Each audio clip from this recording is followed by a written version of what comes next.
ગોંડલ ગાયત્રી પરિવાર દ્વારા આપણે એક અનોખો અલૌકિક ચેનલ ચાલુ કરવાનો પ્રયાસ કર્યો છે, જે આપણી ચેનલનું નામ છે ઓમ ગાયત્રી હેલ્થ સેન્ટર.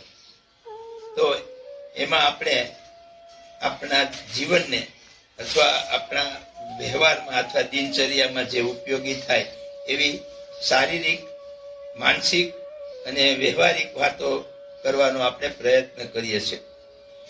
ઈશ્વરે આપણને આવું સરસ મજાનું શરીર આપ્યું છે અને એ અલૌકિક ચેતનાવાળું શરીર ઈશ્વરની કૃપાથી આપણને મળેલ છે. તો આપણે ઈશ્વરને, પ્રભુ પરમાત્માને, ભગવાનને કહીએ તમારો આભાર, થેન્ક યુ, અમને આવું સરસ મજાનું શરીર આપ્યું છે. તો એ ભાવ સાથે આજે આપણે આપણા શરીરની અંદર ત્રણ અદ્ભુત, આપણા શરીરના ઘણા અંગો છે, પણ એમાંથી આ શરીરની અંદર મુખ્ય ત્રણ અંગો છે.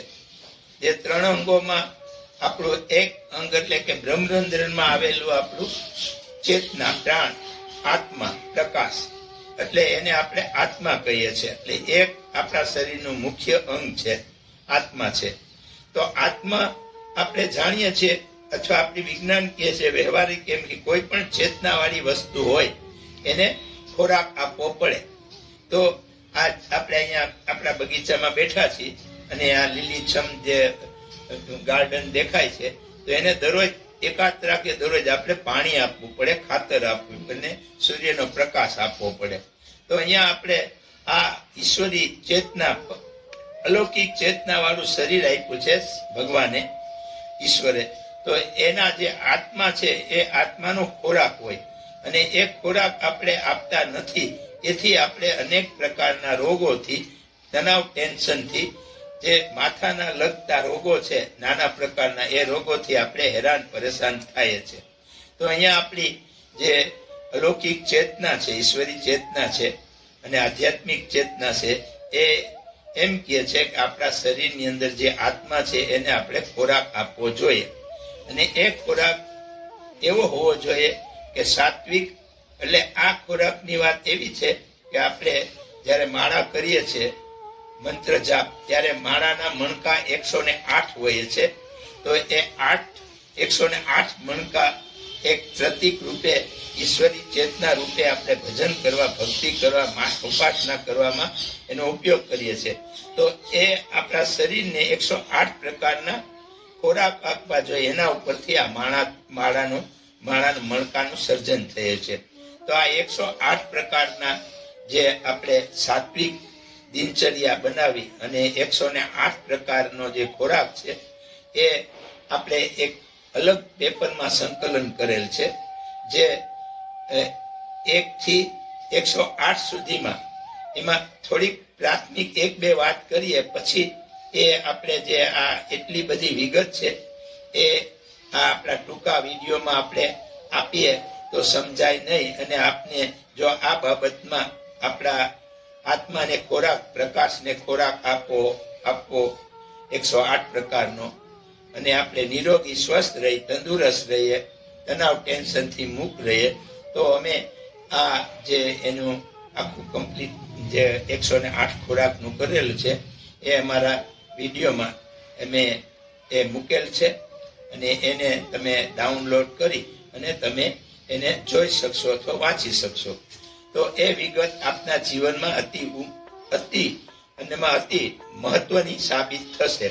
તો એમાં શ્રેષ્ઠ કાર્ય, સત્કર્મ કરવામાં, આપણા ચેતનાને ખોરાક આપવામાં, આપણામાં કરુણા, દયા, ધર્મ, ઉપાસના, સાધના, આરાધના, માતા પિતાની સેવા, આપણી ભક્તિ જે કરતા હોય એ ભક્તિ, પછી દિનચર્યાની અંદર જે કાંઈ આપણી દિનચર્યા છે એમાં અલગ અલગ 108 પ્રકારના નાના નાના સુવાક્ય, સૂત્રોથી આપણે એ સમજાવવાનો પ્રયત્ન કર્યો છે. તો એ આપને બધાને વિનંતી કરીશું કે આ જે અમારી ચેતના, આત્માનો અથવા એનો ખોરાક છે, એ ખોરાકની વિશેષ જાણકારી માટે તમે અમારા વિડીયોમાંથી ડાઉનલોડ કરી અને વાંચી શકશો. તો આ રીતે આપણા શરીરની અંદર જે એક અંગ છે, મુખ્ય અંગ આત્મા પરમાત્મા કહીએ છે, આખી સૃષ્ટિની જે રચના પરમપિતા પરમાત્માએ કરી છે એનો અંશ આપણા મસ્તકમાં અહીંયા બ્રહ્મરંધ્રમાં મૂકવામાં આવ્યો છે. તો એ ચેતના જાગૃત થાય, સૂર્યના જેવી પ્રખર થાય, તેજસ્વી થાય, ઓજસ્વી થાય, દિવ્ય બને. આવી ચેતનાને આપણે જાગૃત કરીશું તો આપણા શરીરમાં જે નાના પ્રકારના અથવા જે કાંઈ દુઃખો છે, તકલીફો છે એ દૂર થશે. તો આ આપણા શરીરના મુખ્ય 5 અંગોમાંનું એક અંગ છે, 5 તત્વોમાંનું એક આત્મા. પછી આપણને ઈશ્વરે એક સરસ મજાનું હાર્ટ આપ્યું છે, જે શરીરની અંદર એના વગર શરીર ચાલે નહીં.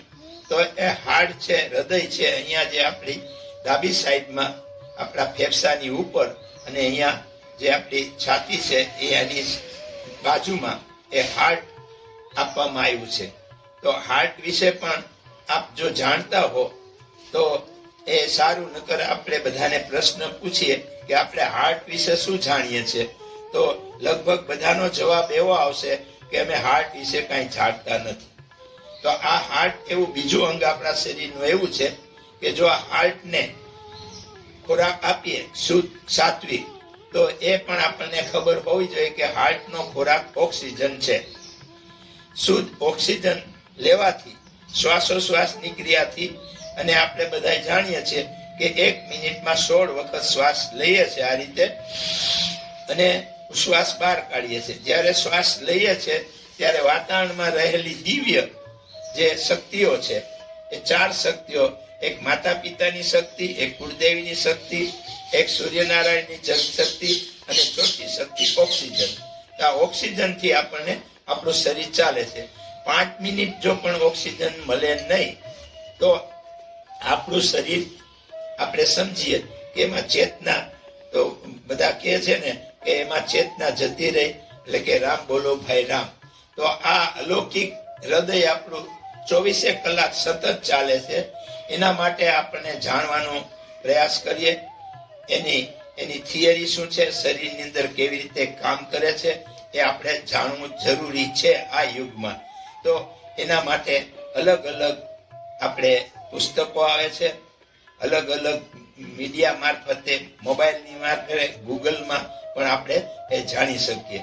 તો આ હાર્ટની રચના એવી રચના છે કે એની અંદર આપણે જે જમીએ, ખાઈ, ભોજન કરીએ એમાંથી અમુક પ્રકારનું લોહી બને, અને એ લોહીને શુદ્ધ કરીને ઓક્સિજન સાથે ભળી અને એ લોહી આપણા હાર્ટની ધમની શિરા નાડીથી આપણા શરીરની જેટલી નસ નાડીઓ છે, આપણા શરીરની અંદર 72,000 નાડીઓ છે, એ 72,000 નાડીઓને એ લોહી હાર્ટ માટે હાથથી પમ્પિંગ કરીને એ મોટરની અથવા એ હાર્ટની એટલી બધી પાવરફુલ શક્તિ છે કે જે આપણા શરીરને 72,000 નાડીઓમાં એ લોહીનો પ્રવાહ પહોંચાડે છે. તો એ રીતે એ સામાન્ય રીતે આપણે જોઈએ, જો આપણું હાર્ટનું વિશ્લેષણ કરીએ અને એનામાંથી જો નસ નાડીઓ બધી જુદી કરીએ તો એ ઓછામાં ઓછી કિલોમીટર જેટલી એ લાંબી થાય છે. તો આવી નાનામાં નાની સૂક્ષ્મ આપણો વાળ છે ને, વાળથી પણ ઝીણી નસો હોય છે આપણા શરીરમાં, મસ્તકમાં અને અમુક અવયવોમાં. તો એ 72,000 નાડીઓને આ હાર્ટ લોહી પહોંચાડે છે.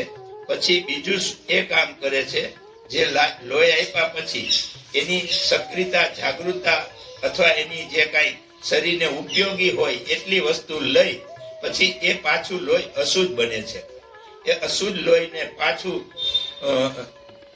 ધમની, જે ધમની નાડી છે એનાથી બધું લોહી એ એક નસો પાછું આવે અને ફેફસામાં આવે છે.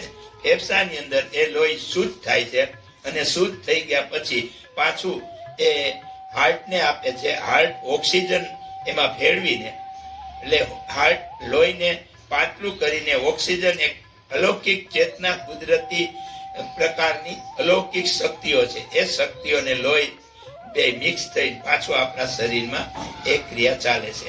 આવી રીતે અવિરત રાત દિવસ, દાખલા તરીકે અમારી આ ઉંમર છે 81 વર્ષ, તો 81 વર્ષ ત્યાં એ હાર્ટ ચાલે છે, હૃદય ચાલે છે. તો આ રીતે આપણી જે ઉંમર પ્રમાણે એ સતત ચાલ્યા જ રાખે છે. ક્યારેય આપણે ઉઠીને હાર્ટ ઉપર આવી રીતે હાથ ફેરવો છે?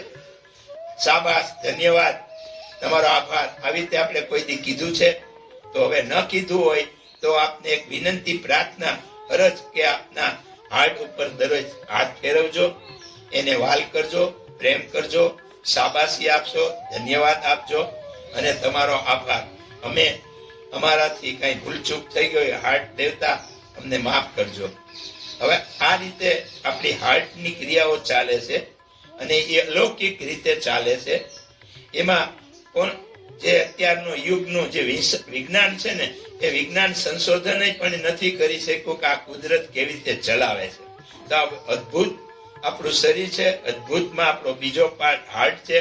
તો હાર્ટ ઉપરની જે ક્રિયાઓ છે એ આપણે વધારે વધારે આપણું હાર્ટ સ્વસ્થ રહે, નિરોગી રહે, એટલા માટે તાજો, સ્વચ્છ, ચોખ્ખો ઓક્સિજન લેવો જોઈએ. પર્યાવરણ, પ્રકૃતિનો કે જે અત્યારે આપણે અહીં બેઠા છીએ, અમે અમારા ઘરની અંદર પર્યાવરણ, પ્રકૃતિને શુદ્ધ ઓક્સિજન મળે એવો પ્રયાસ અમે અહીંયા આવું મરે પણ કરી રહ્યા છીએ.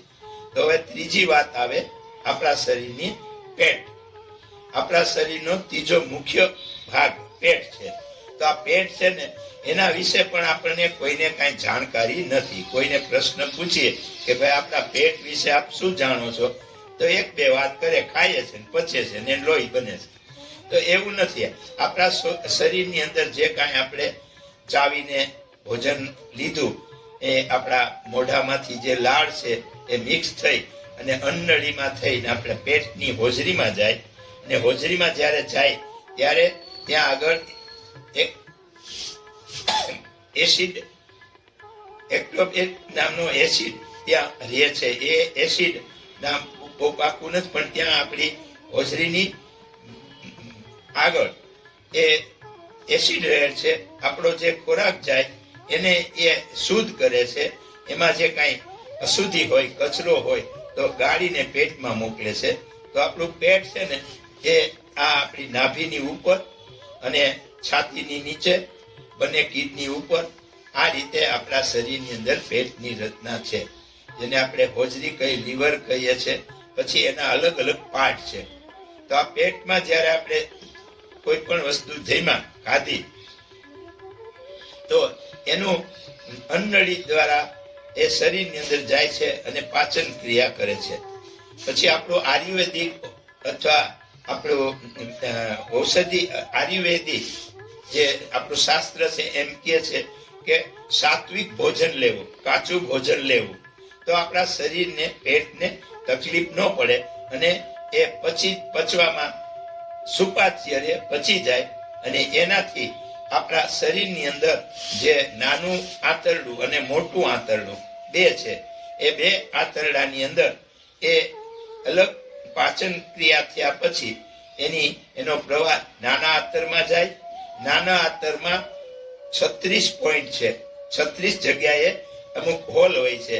અને એ પેટમાંથી જે ખોરાક પચ્યો એ ત્યાં આગળ જતા જતા એમાંથી એક પોઈન્ટમાંથી જ્યાં જરૂર હોય ત્યાં એ વસ્તુ આપે છે. વિટામિનની જરૂર હોય, લોહીની જરૂર, ચરબીની જરૂર હોય, તે સ્રાવની પદ્ધતિ કહે.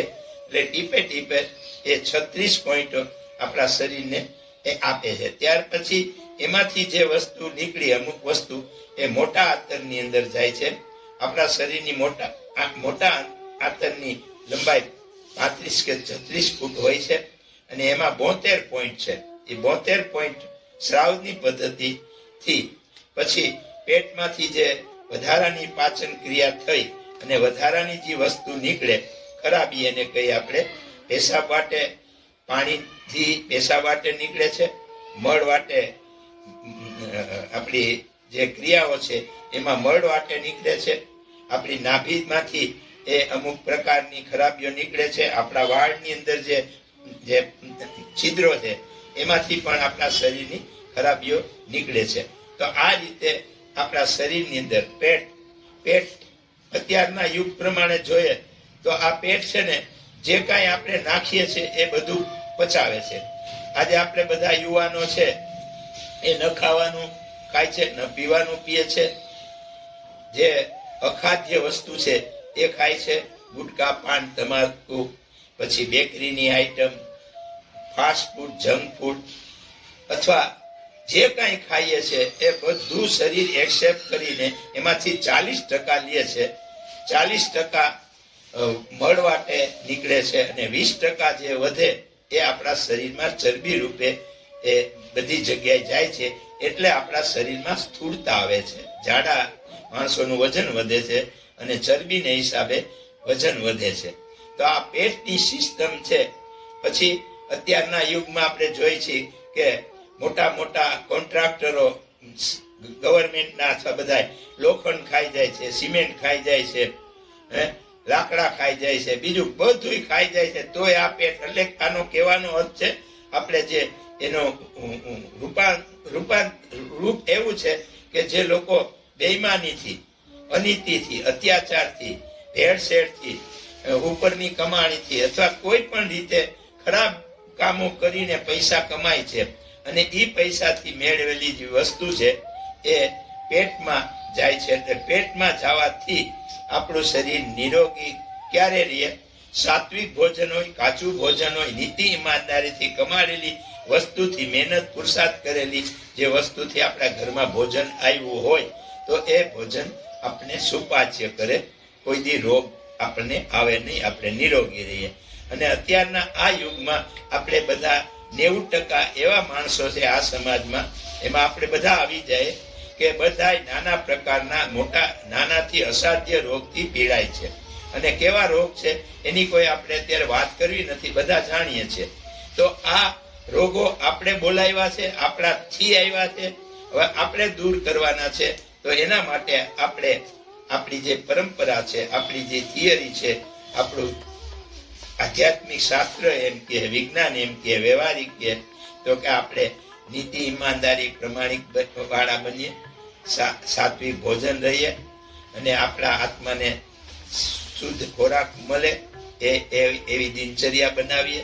તો આ રીતે આપણા જીવનની અંદર જે કાંઈ આપણા શરીરની અંદર મુખ્ય અંગો આ 3 છે, આ 3 અંગો ઉપર આપણે બધાએ એની જાણકારી મેળવવી જોઈએ, એની સમજણ આપણને હોવી જોઈએ. એ સમજણ પ્રમાણે આપણું જીવન, આપણી દિનચર્યા, આપણો વ્યવહાર, આપણે જે બિઝનેસ કરીએ હે અથવા નોકરી કરીએ, યા આ જે આપણો જે સૂત્ર છે, ઈમાનદાર રહી, નીતિવાન રહીએ, પ્રમાણિક રહીએ, ચારિત્રવાન રહીએ અને નિષ્ઠાવાન રહીએ. તો આ ભાવથી આપણે આપણા જીવનની અંદર પરિવર્તન લાવશું. જાગ્યા કહેવત છે ને, જાગ્યા ત્યારથી સવાર. તો આપણે જાગીએ, ઉઠીએ અને અમલવારી કરીએ, આચરણ કરીએ અને એકલા ચાલો રે એકલા ચાલો, એક આપણા સ્વામી વિવેકાનંદનો જે એક સૂત્ર છે એ જીવનમાં લઈ અને આપણું જીવન નિરોગી, સ્વસ્થ બનાવવા માટેનો પ્રયત્ન કરીએ. તો આજની આપણી જે વાત છે એકદમ સહેલી છે, પણ અત્યારના યુગના જે આ જે લાઈફસ્ટાઈલ છે, અત્યારના માણસો છે, યુવાનો છે, અથવા જે ધનની પાછળ દોડ મૂકી ધન મેળવવાની જે લાલસાઓ છે, એ લોકોનું જીવન અત્યારે આપ જુઓ, ભલે એની પાસે બધી વસ્તુ હોય પણ શરીરનું સુખ નથી હોતું, શરીર નિરોગી નથી હોતા, રાતે ઊંઘ નથી આવતી, બીમારીઓ, કેટલી પ્રકારની બીમારીઓ ભોગવે છે, છતાં પણ એ સમજતા નથી. એટલે આપણા જે ભાઈઓ, યુવાનોને અમારી એક ભાવથી, પ્રેમથી એક વિનંતી, અરજ છે કે જાગો, સુધરો અને આપણી જીવનની લાઈફસ્ટાઈલ બદલીએ, જીવનમાં આચરણ કરીએ, અમલવારી કરીએ અને આપણે નિરોગી રહીએ, સ્વસ્થ રહીએ, તંદુરસ્ત રહીએ, હસતા રહીએ, ધનવાન બનીએ, સુખી સંપન્ન બનીએ, શાંતિવાન બનીએ. તો આજની આપણી જે વાત છે એ આપણા સમસ્ત જગતને અથવા બધાને લાગુ પડે એવી વાત અમે સમજ્યા છીએ, એ અમારો કહેવાનો પ્રયત્ન કર્યો છે. તો આપના જીવનમાં આ વાત આવે એટલા માટે અમે આ અમારો વિડીયો અથવા અમારી આ ઓમ ગાયત્રી હેલ્થ સેન્ટર ચેનલ ચાલુ કરી છે. એમાં અમારો એટલે કે આપણો પ્રયાસ એવો છે કે આપણે બધા આ જીવનની અંદર તકલીફ, નાના પ્રકારની તકલીફો દૂર થાય. ક્યારે દૂર થશે? કે આવું કંઈક આપણે જીવનમાં સત્સંગ કરશું, સ્વાધ્યાય કરશું, વાંચન કરશું, શ્રેષ્ઠ પુસ્તકોનું વાંચન કરશું, સારા સંતો પાસે જશું અને એની જે જીવનશૈલી છે આપણામાં આવે. એટલા માટે આપને વિનંતી કે આ યુટ્યુબ આપણી છે, આપણી બધાની છે. તો આપને કે આ ચેનલને સબસ્ક્રાઇબ કરજો, લાઈક કરજો, શેર કરજો. તમારા મિત્રોને એને જે કાંઈ આ આખી અત્યારે આપણી મીડિયાની જે સિસ્ટમ છે એ સિસ્ટમ પ્રમાણે આપ અમને આ કાર્યમાં સાથ સહકાર આપણને સાથ સહકાર આપવા વિનંતી. ફરીથી આપ બધાનું સ્વાગત, સન્માન. આપણા ગુજરાતી ભાઈ બહેનોને નમસ્કાર, વંદન. આપણા ફોરેનમાં રહેતા આપણા ગુજરાતી ભાઈ બહેનો અથવા આપણે ભારતીય ભાઈ બહેનોને નમસ્કાર, વંદન. જય ગૌરવી ગુજરાત, જય માતાજી, જય ભારત દેશ, જય ભારત માતા.